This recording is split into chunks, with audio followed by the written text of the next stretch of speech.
Heritage Minute Special with Lieutenant Colonel Retired Steve Simon, U.S. Air Force Academy Association and Foundation writer and historian. Hello, and welcome to the Heritage Minute Special Podcast. Today I have the honor of speaking with Colonel Retired Randy Helms, USAFA Class of 79. Among his many accomplishments, he leads the Association of Graduates Class Advisory Senate. We'll get into that and many more topics in this conversation. Randy, thank you for being here. Thank you, Steve. I'm really honored to be here. Well, we go way back, and it's fun to be It is. here. I think I especially enjoyed your class training me when I was a cadet. There you go. But that's way back. I guess that's true. So, well, we'll get right there then. I always like to begin these sessions by asking how guests found their way to their academy. So what motivated you to become a cadet? I think like a lot of young people, I was very interested in flying. Probably around 10 years old, I started thinking about, I really want to do that. So how can that be done? The other thing I thought about is I really, really wanted to be in the United States Air Force. My father, my uncle were both in the brand new Air Force during the Korean War. My grandfather was in the Army in World War II. Okay. So the third piece is I did have a sense of I wanted to serve my country. And I thought the best way to do that was in the Air Force. And the desire to be a pilot really drove me to look towards the Air Force Academy. Okay, great. Other than your interaction with the class of 77, anything noteworthy about your cadet days? Well, I came to the Academy in a little bit of an unusual way. And I actually started out in the summer of 1973 when my parents, we came out to Colorado for a vacation. And we stopped at this thing called the Air Force Academy and took a tour. And it was late in July, early August when I saw this brand new freshman class down on the terrazzo, that was me. the class of 77 being trained. Wow. So I did not know that at the time, but later. So when I got back home in Oklahoma, I grew up in a very small rural community in southeast Oklahoma. Okay. So there wasn't a lot of information about the academies.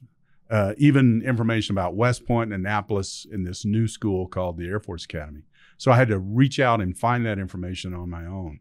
By the time I got around to understanding that it required a nomination from a congressional member, I'd pretty much wasted the fall semester of my senior year in high school.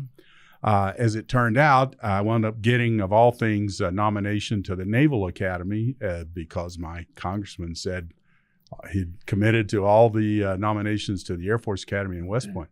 So I took that nomination to the Naval Academy. And at the same time, I decided I still really want to be in the Air Force. So I applied for an Air Force College ROTC scholarship. Okay.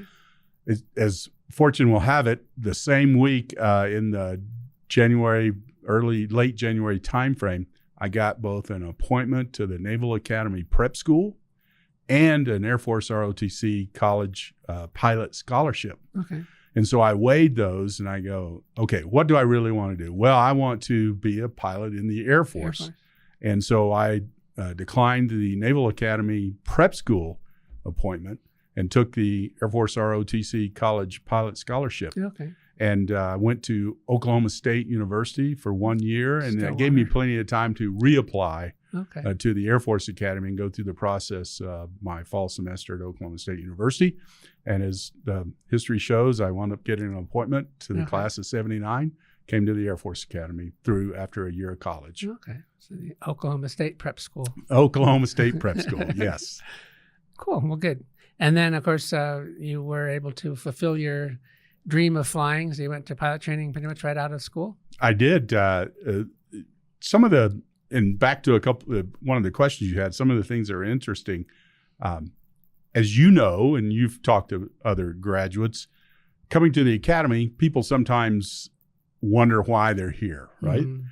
I'm one of those people that I never wanted to leave. Not one day did I want to leave the Air Force opposite. Academy. I never wanted to be here. Yeah, I felt really fortunate and privileged to have been appointed and coming here, I wanted to fulfill my dream of flying. Right. So I never did think about leaving. Good for you. My 4-degree year turned out to be, it wasn't that it was easy, but it wasn't as challenging as I came prepared. I really came here physically prepared. Mm-hmm. BCT was, fun's the wrong word, but BCT was a challenge, but I enjoyed it. And then my 4-degree year, having had a year of college and Air Force ROTC, I felt really prepared. So at the end of my 4-degree year, I felt fortunate to be in Cadet Squadron 27 because we won the intramural championship rugby. Wow, nice. That spring semester of our 4-degree year. Mm-hmm. So the athletics and the intramurals really played an important part for me. And I kept that up as I went to 29 Squadron for my 3 years here and graduated. I was a aeronautical engineering major, and I also enjoyed serving in leadership positions as a cadet. Okay. So a couple of things that happened. My freshman year, my 4-degree year, I had my nose busted up pretty badly in rugby. They had to kind of sew it back on my face. So I went home on spring break, my 4-degree year, not looking really good, and my girlfriend dumped me over that. So, and then my first year in football, in squadron, intramural tackle football, I wound up breaking my leg. So I was in a cast for 6 weeks and got to experience all that. So those are some of the interesting things. Wow. My experiences in the leadership, I always look, especially having served as long as you and I did in the Air Force, leadership is so important. Mm-hmm. And as a cadet, I initially tried, I said, okay, I want to be involved in leadership positions in the squadron, groups, and wing. And I did that as a 3-degree. And then at the end of our 3-degree year, I got invited to go interview for the following fall semester as a 2-degree as a wing sergeant major. Wow. So I interviewed with then Cadet Ed Rice, who is going to be, and he was the wing commander. Future 4-star. Yes, but he was going to be the wing commander and was the wing commander in the fall of 77 for his first year. And I flunked that big time. I flunked the interview. I learned a lot from that. I learned that my AOC, he did not mentor me enough and prepare me for those kinds of leadership positions. So later in my life, when I came back to be an AOC, I remembered those kinds of things. And so I was really, I challenged myself to help the cadets that were in the squadron when I was an AOC. If they wanted to pursue leadership positions, I wanted to help them understand how to do that. So those are some of my experiences as a cadet. Well, it's good that you were able to use the leadership lesson when you were in the position of an AOC, as you mentioned. So in fact, you were stationed at the academy a couple of times, right? In fact, you were down at the airfield before you became an AOC? So when I graduated, like most people, you wait for your pilot training class. My pilot training class was the 19th of September, so I did a TDY, and then I'd fallen in love with my now wife, and we were married in the Cadet Chapel on September the 15th, 1979. No honeymoon, just headed out right off the Willie, straight to pilot training. Graduated pilot training, went to T-39s, which in those days was the equivalent of the C-21 and C-20 today, DV aircraft, the VIP aircraft. Did that, then got selected for C-141s, went back to Norton Air Force Base 141s. And then because of my soaring experience, and I've been an IP in a couple of airplanes, I was selected for this new program called the Motor Glider program back here at the Academy in the 94th Airmanship Training Squadron. And a squadron commander by the name of Bob Lowe picked me to be one of his new pilots. And so we came back to the Academy in the spring of 86. And in my discussions with Lieutenant Colonel Lowe at the time, I indicated to him that I was interested in becoming in the future becoming an AOC because of my experiences as a cadet. Sure. I did not know at the time, but he had been a group AOC, so he understood those kinds of things, and he helped me pursue that. And after being on the flight line, flying both the motor gliders, the TG-7A and the sailplanes, I was interviewed and able to be selected to be an AOC. And that's in the summer of '87, I moved up to the Hill to be the AOC for 11th Squadron. And did that for 2 years and really learned a lot about being a commander. And I know today AOCs are called commanders, which I totally agree with. Mm-hmm. And that I was really young at the time. I think I was the youngest AOC at that time. And so I learned a lot from the different AOCs, both the AOCs, group AOCs, and the leadership here at the Academy. So we paralleled a lot. We were at here together. We were at Norton together, same time. Yeah. And then back here, of course. And then, then you went back out in the Air Force. I understand you were in the Pentagon on 9/11. So I did. After my tour as an AOC, I went back to the C-141. So I had my second tour at Charleston, where I did Panama, Desert Shield, Desert Storm, and then went off to school to Staff College. And another kind of an interesting, weird assignment, the Air Force picked me and my family, and I did an exchange tour in India to go to Air Command and Staff College as an exchange officer. And so we lived in India a year, but then after that, we came back to the Pentagon on the air staff, and that allowed me to compete and make the 05 command list. And I went over to Ramstein and commanded the flying squadron, the DV. Because of my DV background in the T-39, I was selected, and I did the ops officer and commander of the 76th Airlift Squadron at Ramstein. Came out at USAFA. After that, I came back to the Pentagon, both senior service school and over to the Pentagon. And when 9/11 happened, I was on the OSD, Office of Secretary of Defense staff. Of all things, I was the country officer for Iraq and Iran and India. So when on 9/11 hit, it's just an absolutely terrible day. But I was in the Pentagon, and it hit close enough, the airplane hit close enough to where we were located. So when we evacuated, in those days, cell phones weren't really, they were there, but it was beepers. And our beepers started going off to come back into the building. So the reason for that is I'd been designated as one of the members of what's called the OSD Crisis Action Team. And so we got called back into the building, and we set up a schedule that afternoon while the Pentagon was still burning. And so we set up schedules. Late that evening, I went home, found my way home by hitchhiking down 395 to 95. You couldn't take your car out of the lot. The next morning, when I went back in, I found myself, we even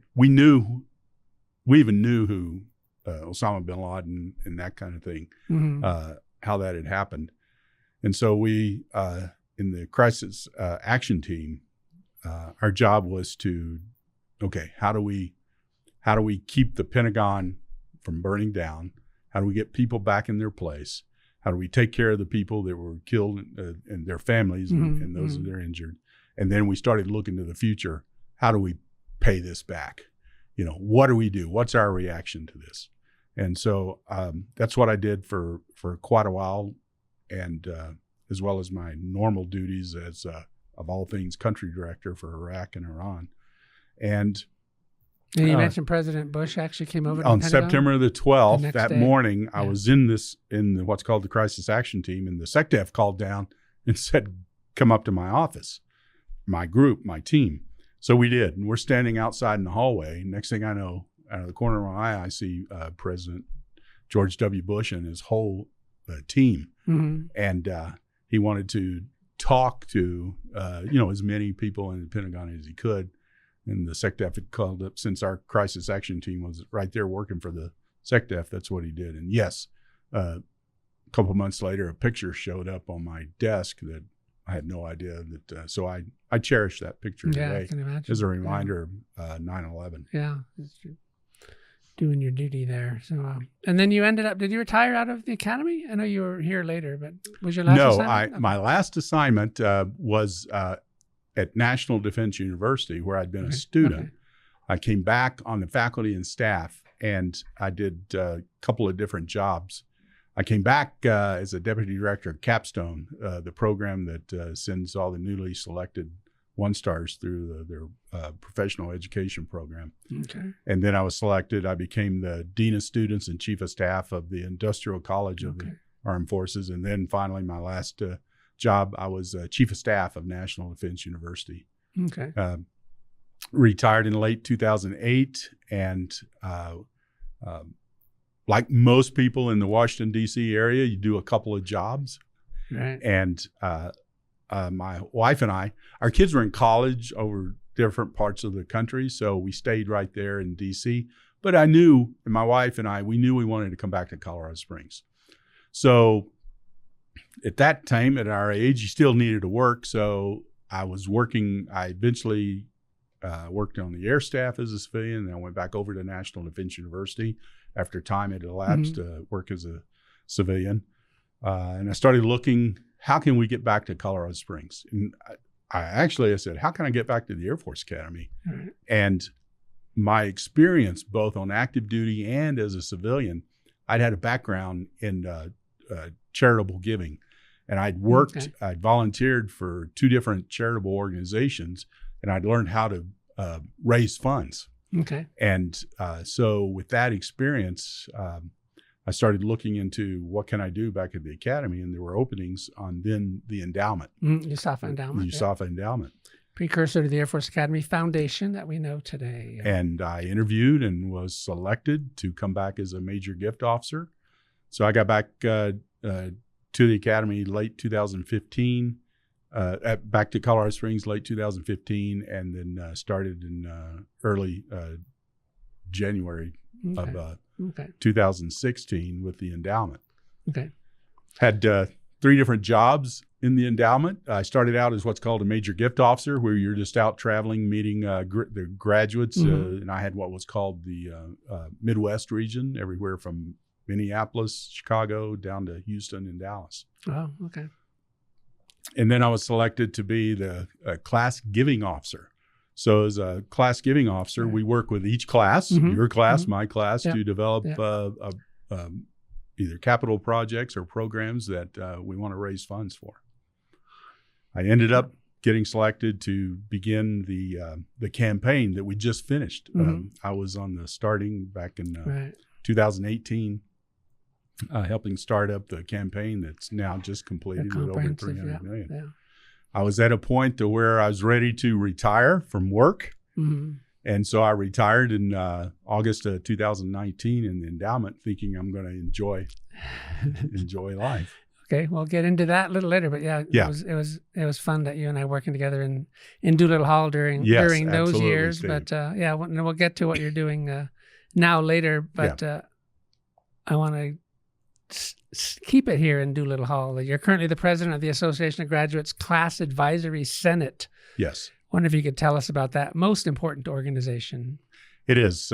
If you think back in the 2005, 6, 7 timeframe, as with lots of organizations, you go through changes.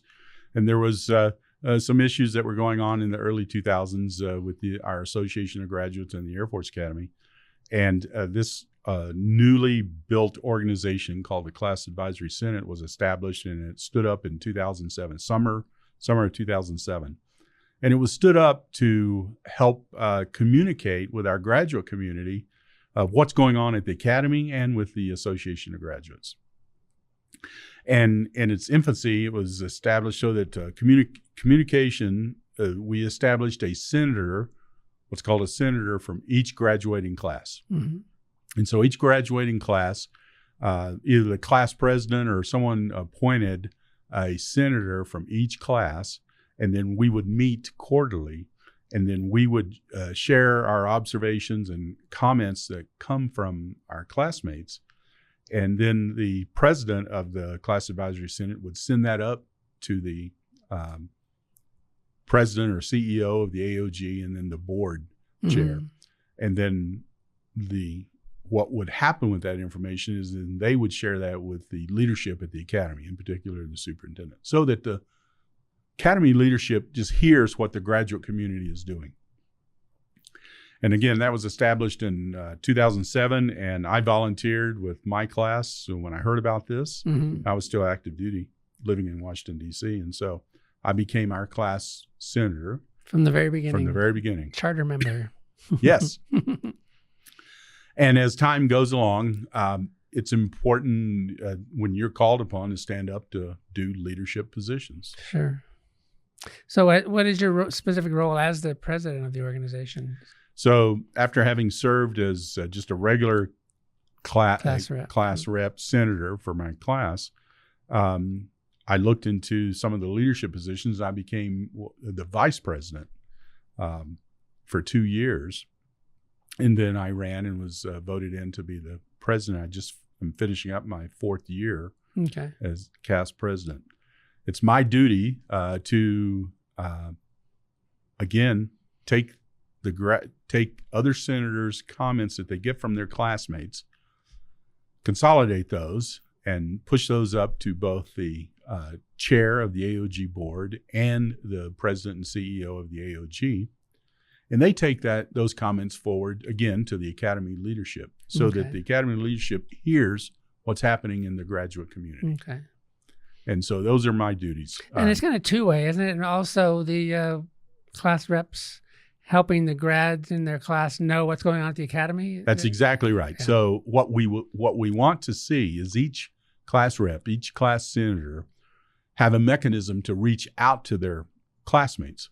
As an example, in my class, I have a group of really bright classmates, and they developed a email list of the majority of our classmates. And so I use that list to send out information, the links to the minutes, comments that are happening, important things that's going to come up on the AOG ballots, whether it's a bylaw change or the membership for all, the single CEO. Those are the things that I've helped work on since becoming both the vice president and the president of the Class Advisory Senate.